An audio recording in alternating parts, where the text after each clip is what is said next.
Good afternoon, I'm Sean Yao, and this is One News Now. The Senate has started its investigation into the flurry of complaints against Cebu Pacific.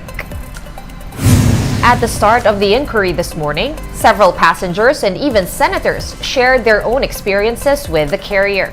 Some mentioned the flight cancellations and delays that they encountered, while others called out the airline for overbooking. At the onset, before hearing the explanation of Cebu Pacific, Senators Risa Ontiveros, Grace Poe, Raffy Tulfo, and Nancy Binay have called on the airline to take accountability. As we speak, the upper chamber's inquiry is ongoing. And President Bongbong Marcos reiterated his call to Filipinos to get themselves vaccinated against COVID-19. Marcos Jr. led the rollout of bivalent jabs to healthcare workers this morning in Quezon City.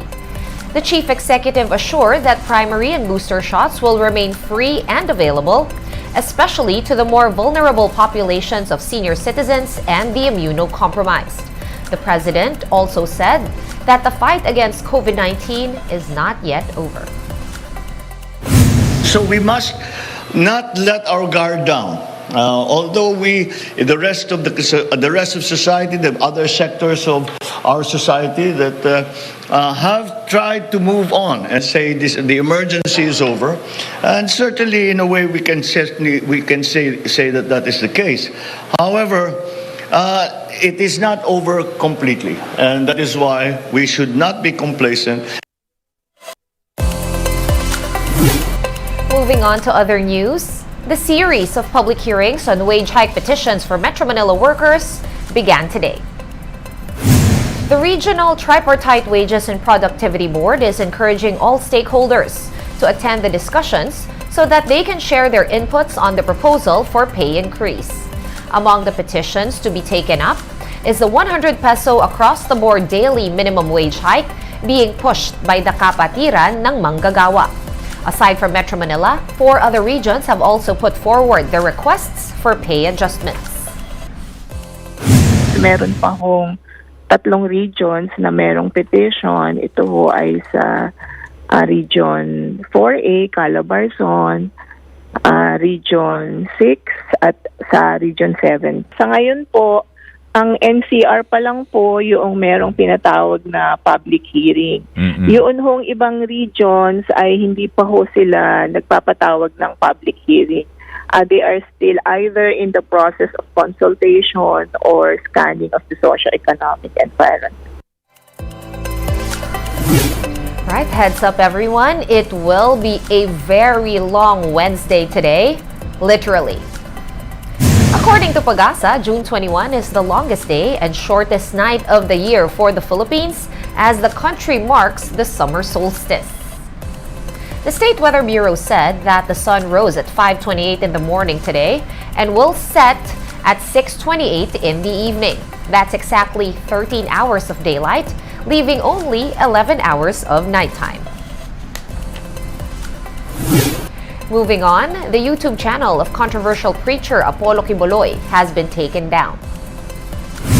One internet user tagged YouTube on Twitter and asked the platform to shut down Quiboloy's account, citing his human trafficking charges and warrant of arrest from the Federal Bureau of Investigation, or FBI, in the United States. After review, YouTube said that the channel violated community guidelines. A U.S. grand jury has indicted Quiboloy and several others for sex trafficking back in 2021. Time to take a quick break. One News Now will be back with more stories after that. Stay with us.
You're still watching One News Now. I'm Sean Yao.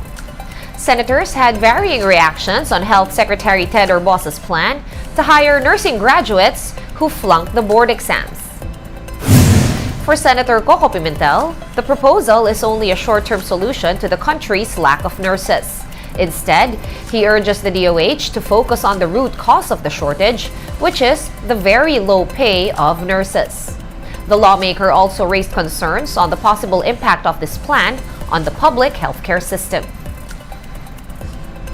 For her part, Senator Nancy Binay called on the DOH to prioritize the plight of medical frontliners by holding more consultations with them. And on the other hand, Senator Risa Ontiveros noted that Urbos's proposal is already being practiced abroad. Ontiveros said that the health secretary can flesh out his plan before lawmakers when he faces the Commission on Appointments later on. Recall that Urbos said that he wants government hospitals to temporarily hire nursing graduates who got a 70 to 74% rating in their licensure exams. He also assured that these graduates will be under the supervision of licensed nurses. Let's now take a look at today's global headlines.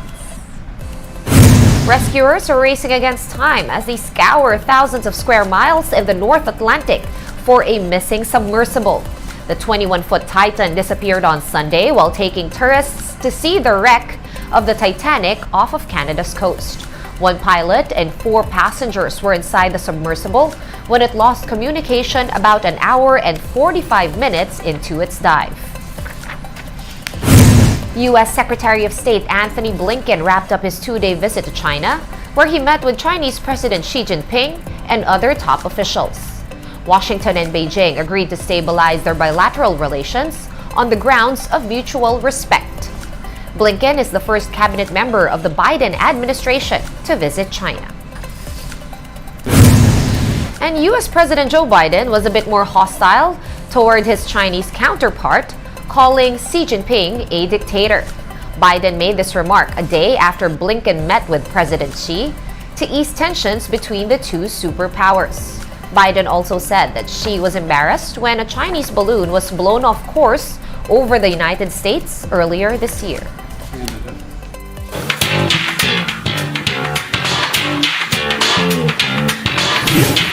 And after making their move to TV5 official, iconic trio Tito, Vic, and Joey say they still want to use the Eat Bulaga name for their upcoming noontime show. At yesterday's media conference, TVJ reiterated that the Bulaga brand is theirs, but noted the legal battle with their former producer Tape for its use. So while that is still going on, TVJ says they will be surprising their viewers with a new name for their TV5 noontime show come July 1. Basta ako, Itbulaga ako. Oh, ikaw yun. Hindi, ano makikita namin title Sabi nga ni Pare simula sa Joey, July 1? Kanya-kanyang title. Basta ako, Okay. Itbulaga. Joey, ikaw? Wala, yun nga masaya rito eh. First time to na show na maraming title. Bahala tayo. Doon tayo sa serious side. Yes. All right.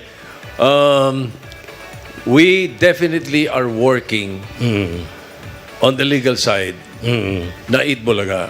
Okay. Si Joey nag-invento nun eh. Okay. History and the law back us up. Yun ang ganun kasimpleng usapan nun. So therefore, it might take some time. But we will be able to use Itbulaga. I'm sure of that. Ngayon, paano sa July 1? Yes. Ano? Ang usapan namin kanina nila Jane tsaka nila Jenny, susurprise namin kayo sa July 1. Ang title. Also, starting July 1, ABS-CBN's It's Showtime will no longer air on TV5. In a statement, ABS-CBN extended its heartfelt appreciation to TV5 chairman Manny V. Pangilinan for his support and for bringing It's Showtime to a wider audience. ABS-CBN also said that they have respectfully declined the 4:30 p.m. time slot offered by TV5 for the noontime show. During yesterday's MediaCon, MVP explained that it was a coincidence that the block time arrangement with It's Showtime ends on June 30. He said that giving the noontime slot to TVJ's new program was a tough choice, but noted that this was a business decision. We felt obligated. It was part of our duty that if they're looking for a home and for such an iconic entertainment phenomenon, it deserves a home.